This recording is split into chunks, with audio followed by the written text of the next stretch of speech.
Dear Captain, I wish I could state it otherwise, but bear to read that at Platinum level, Protoss is simply imbalanced. And I will make my case. I start with a Rex expand, scout its gate expand, go into Marine drop in the main, plus Hellion attack in the natural.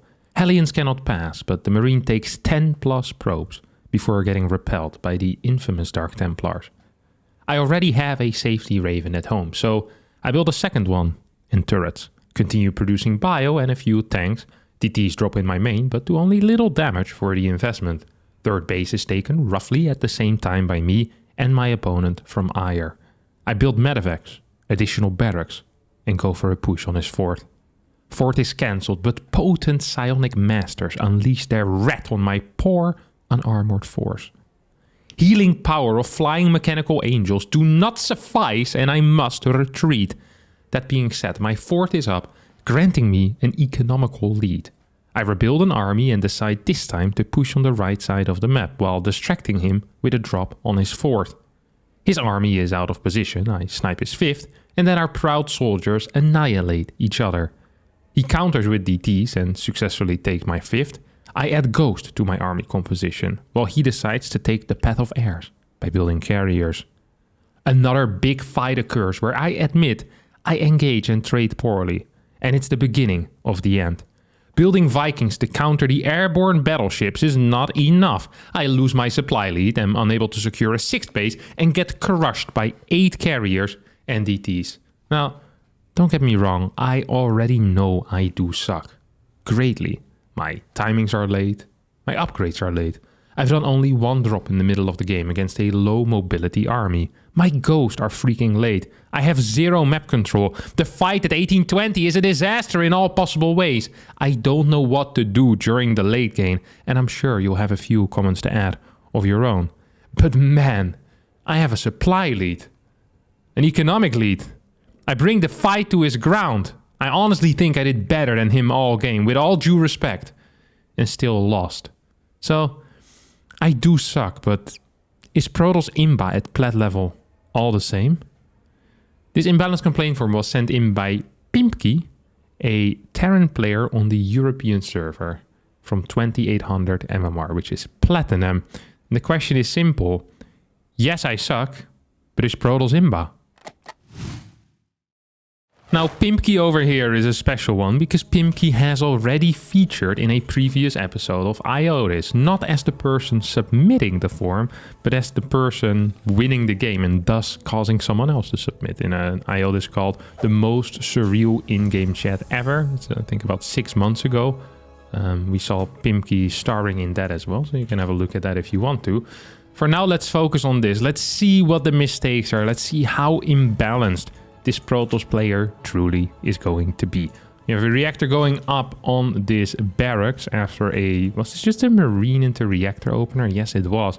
Marine reactor, pretty decently timed factory. So far, honestly, for a 2800 MMR player, this early game build order is quite tight. I'm much less of a fan of whatever it is that the Protoss is doing, who is now throwing down a Twilight Council after floating a crap ton of money. We see a second gateway that is so early that it cannot be useful to the build order whatsoever. In no world is this gate going to be properly timed.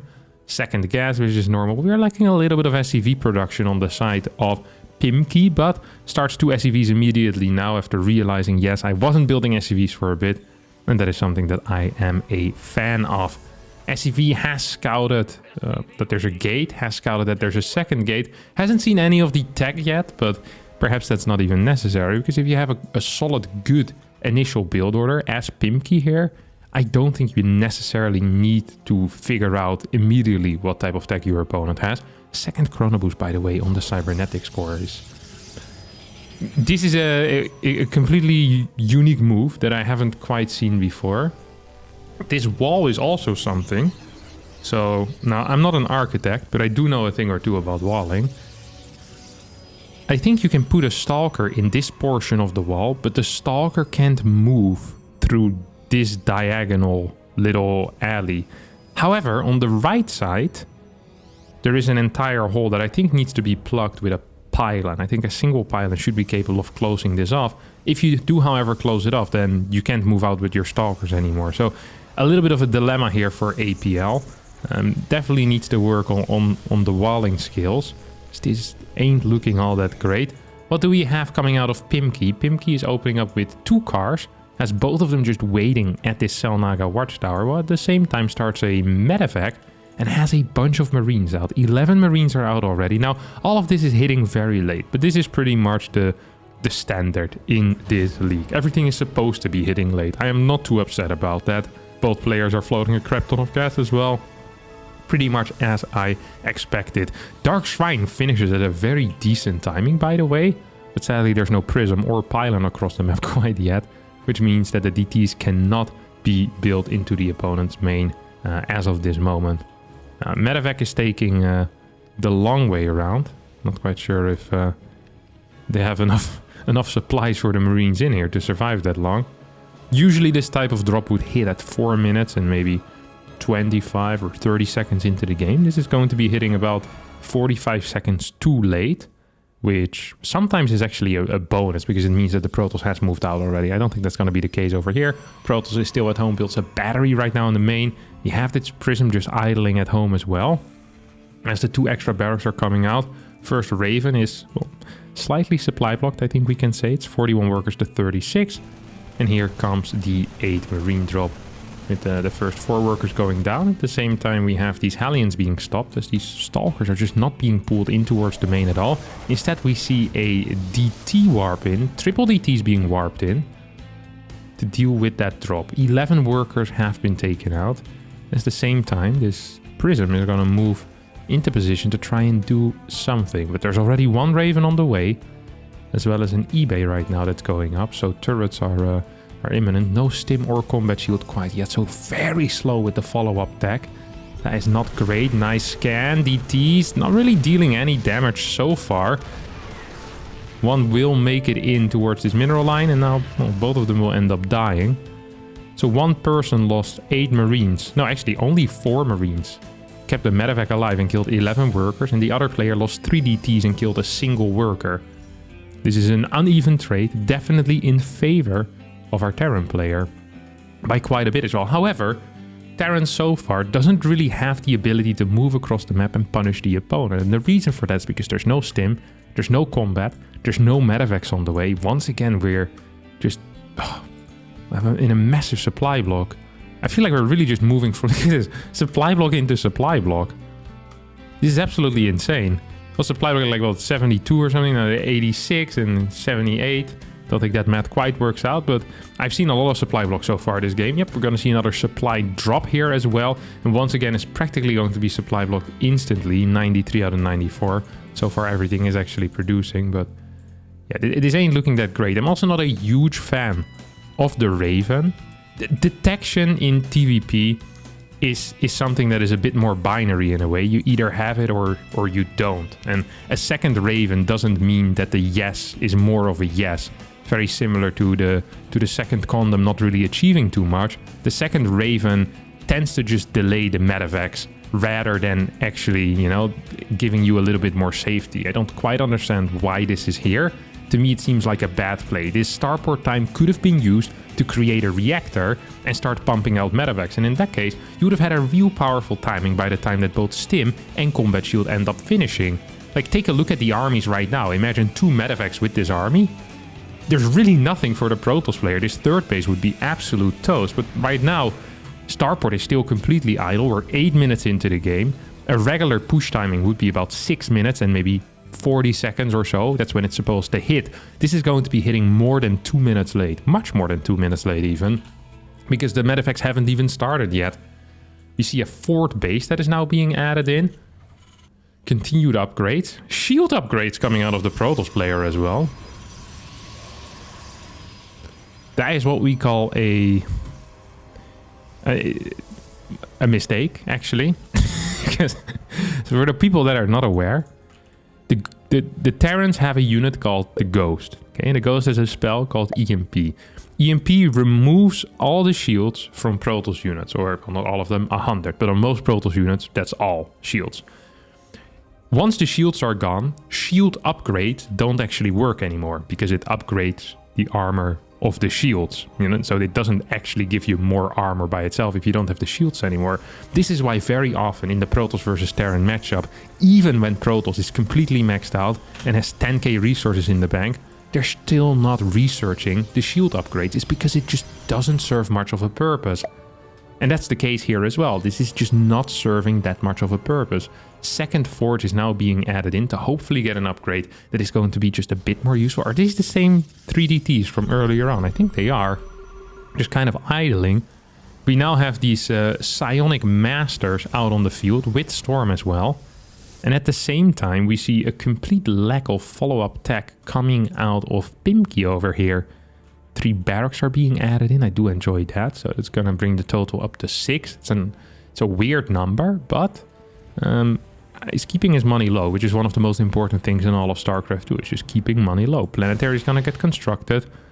Second Raven is protecting the third base. Main Raven is protecting this turret. It's just kind of detecting each other. It's a little detection battle. Classic thing for Terrans, of course. Detection battles. God, they've been doing that for years. No fort base yet for our Protoss player, who's now going into a Stargate, as well as some rather interestingly placed cannons. I'm not entirely sure what he is afraid of. This is the type of thing, though. Like, these cannons, I'll make fun of them. Like, terrible position of the cannons. What type of Terran's gonna go there? And then the game before, APL played against a Terran player who had 5 starport battle cruisers and teleported all of them over here. So I could be very harsh about this. I'm just glad that he's spending his money in some way. You know, I'd rather have it be in that cannon than in the bank, because money in the bank doesn't work for you. +2 shield weapons now on the way as well. So that is going to be the second useless upgrade here for our Protoss player, as Terran moves out with what seems to me like a close to impossible to beat army, as well, the supply is much higher. Forgot to use Stim so far. Hasn't sieged all of his tanks. 2 Ravens, not using any spells. There comes an auto turret. I mean, this is a very interesting... Just the priorities. I always love watching priorities in fights. It's the most important thing. And if your opponent has Storm, your priority is making sure that not all 50,000 of your Marines are clumped, okay? Just take a look at the first person here coming out of Pinky, okay? What is my man looking at right now? So he's just moving forward, has a Hellbat in there for whatever reason. Scans, he's like, okay, that's a lot of Stormers, that's a lot of Stormers. Sieges up 1 tank, it's like second tank, do I want to siege it up? Ooh, there's a Storm. Maybe move back a little bit out of that. Move back, look how the camera moves as well. And then he's like, okay, my entire army right now is kind of on the same location. I have 2 Ravens that could be fatbacked in a second. Let me just throw down a single auto turret. Now, this is the type of priority setting that I'm absolutely in love with. Despite that, still going to win this fight because Protoss forgot what the hotkey for Storm was. It's a rookie mistake we all make every now and again. If there was a single Storm extra being added on top of this army, it would have absolutely disappeared. Well, there we go. Would have absolutely disappeared just like that. Couple of decent Storms here coming out of Protoss. Is going to kill every single Marine that has ever existed. For somehow, some way, these Ravens are still alive. I'm not sure if people in Platinum know that feedback can kill units with energy. That it deals damage and it removes their energy. Maybe they're just familiar with Storm, but it's gonna clean this up regardless. 102 supply against 167. Both Ravens still alive. That means that DTs are still being double detected. No STDs for you, Mr. Pimki. Very nice. Can repair these back at home as well. Get that 5th base up at some point, maybe. I would have loved to see some Ghost. Your opponent is building a unit that completely relies on energy. The Ghost, with its EMP ability, doesn't only drain the shields, also, of course, drains the energy in the energy bank of the Templar. So this is something that is very important to note. That when you're fighting against Templar, is that the Ghost is a perfect counter against that. And usually when there's a perfect counter, you kind of want to use it. I'm not a massive fan of researching vehicle weapons when you're playing Marine Marauder tank, because you don't want to be playing Marine Marauder tank. So maybe my issue isn't so much with the vehicle weapons upgrade, but my issue is just with the tank in general. You don't want the tank, so you don't want to get upgrades for the tank. However, maybe if you're building, like if you're planning on adding 2 more factories and getting 10 more tanks, maybe it's not so bad to get the vehicle weapons. it's just bad to get the tanks. But I guess if you're building 10 tanks, yeah, probably want to get an upgrade here or there. Ghost Academy is finally going to be built here as well. Rather late than never, I always say. As 13 minutes into the game is definitely very late. He's adding 3 more command centers as well. As APL behind all of this is quickly transitioning into he's transitioning into Stargates as well as the shield weapons level 3 upgrade right now. Making sure that EMP is going to have the biggest effect it has ever had. There's something that is interesting to note as well, is that, well, not only that the Ravens got repaired, which is a high tier move, but that Pimki seems to have no sense of urgency to kind of use his advantage for something. He's like, oh, I just won a fight where I was up 60 supply. I guess I could build up to a maxed out army and hit exactly as I max out so that my opponent has lower supply. No, Pimki maxes out, waits 35 seconds at home, then decides to start moving across the map. Like, this basically means that APL is going to have 40 more supply in this fight that he probably would have had if Pinky had just hit a very tight timing afterwards. On top of that, I'd also like to make note of the fact that there's still no Ghost in this army, despite having seen practically a pure Templar army earlier. I'm loving this drop though. I think this is a real nice distraction. And also managed to kill quite a few probes over here. So that is fantastic. This 5th base is in some serious trouble as well. When I say serious trouble, I think it's pretty freaking dead. Sadly, without the Ghost, I think this is going to be a hard fight to win. Unless the tanks shoot down all of the Templars from a distance. Ravens with the double detection. Can they use a spell? No, they can't. Because they're tank. Oh my god, this...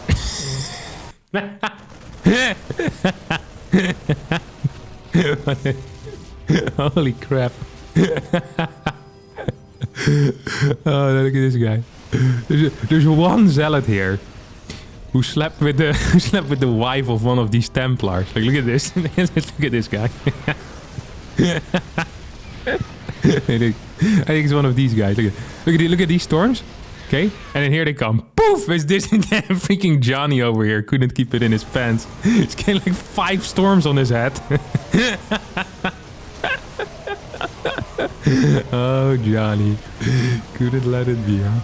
Couldn't let it be. Yeah, these Templars weren't happy with that at all. Couple of storms going to hit, well, a whole lot of ground. If there was any earthworms underneath that, they have now been disposed of. Entire ant colonies are being wiped out here at a very high pace. Oh my god. The drop actually still alive though as DT gets warped in. This was a... I don't even know if this was a bad fight for the Terran. Let's take a look. Resources lost. No, this was probably just fine for the Terran. It could have been an absolute game-winning move if there was even just a single Ghost and a single EMP. Or if you actually would have had like 12 tanks, I think you can just target down the Templar. That probably also would have been fine. Neither of those things happened. Right now we're seeing a transition into starports coming out of Pimki himself as well. So we're going to have a bit of an air versus air battle.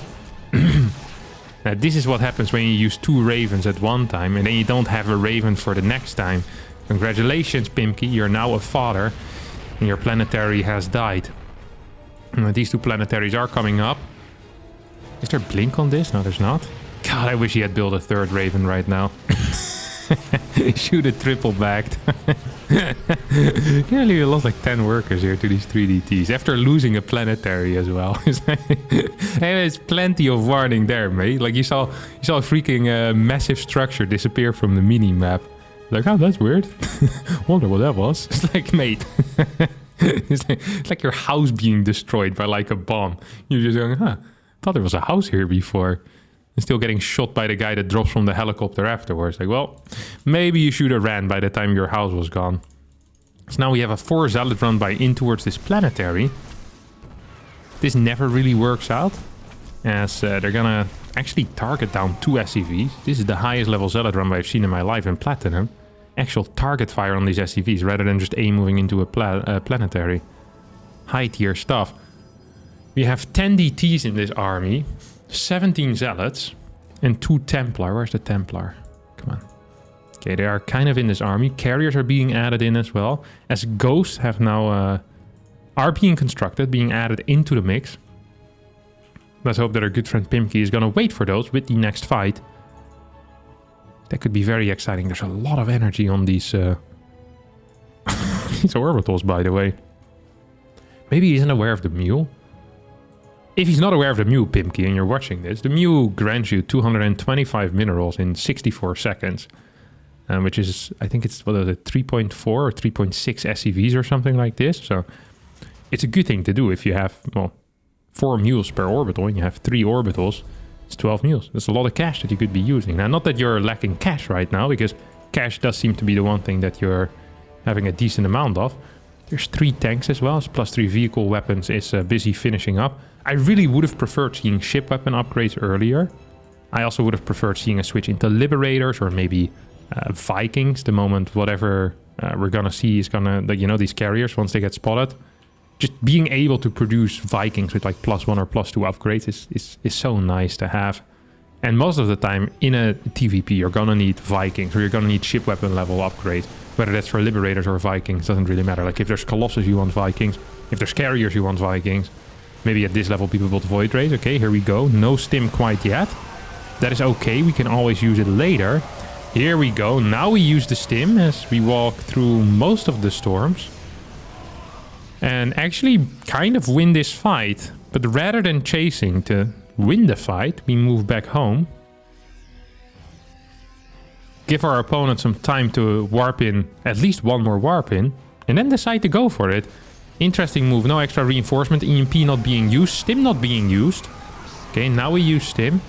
There's going to be one more warping coming in pretty soon as the DTs on the ground are not being spotted. If only there was a 4th Raven here in this army. I actually think this could have been a win. These DTs are dealing so much freaking damage. 10, 7 and what is it? And 8 kills on these DTs. Carriers in the air also dealing quite a bit of damage, of course. This is the first fight in which I would say Pimki, this isn't looking that great. Now he's popping. Why is there why does he have tech labs on these starports? I was like, why are we only building 4 Vikings? And I see like two starports with tech labs. Like, what was his plan here? To get a couple more Ravens to deal with the DTs or what? A couple of BCs out. I mean, surely if you want to have a BC transition, first you're gonna need to get the air weapons upgrade. It's absolutely vital here. But not the case. Like, without air weapons upgrades, you're not really gonna win a fight against carriers either, especially if the carriers are soon to be +3. It also seems like starports can only build one type of unit at the same time when they're in control of Pimki, because we're kind of lacking a medevac count here. I'm glad to see that some ghosts are being rebuilt, although so far the EMP usage hasn't been great. Can we get a planetary up here? I think it might be a little bit too late, mate. Yeah, that is kind of scary, as this Zealot Rumba is gonna deal a significant amount of damage here. That is a lot of workers that just went down. Used to be 27 on this base, right now there's 13 left. Am I highly... okay. APL is doing Pimki a favor here, because this was misplaced. Well, he would have done him a favor if Pimki would have realized and lifted the base in time, but as the base didn't get lifted in time, it wasn't quite a favor. He ended up just killing a command center, which usually is not considered a favor at the highest level.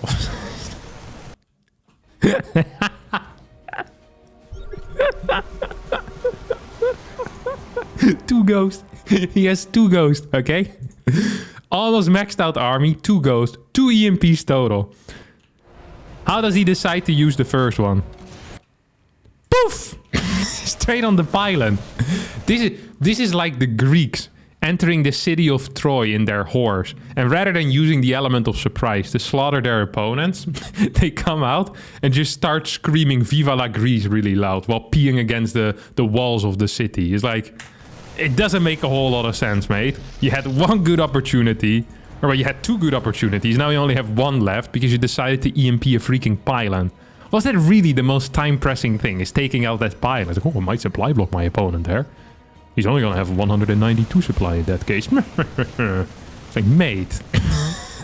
Still not a single medevac here as we have an A move coming in out of the Protoss player. Huge storm is connecting with everything. And no scan either. I think that is pretty much it. These carriers are +2. And these Vikings are +0. Ship weapons level 1 is about to finish up though. It's getting closer. Carriers not really in the fight. They don't have their, you know, their mind quite in the game. But are gonna finish this up. 60 workers behind this for Pimki.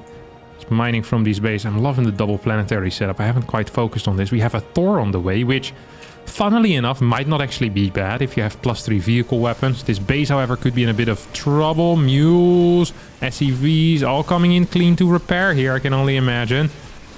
As Ghosts and Marines could come in maybe with a stim. Maybe not. Maybe not. Maybe they're just gonna move in here. I mean, EMP would be nice to have as well. No stim, no EMP. Okay, GG, well played.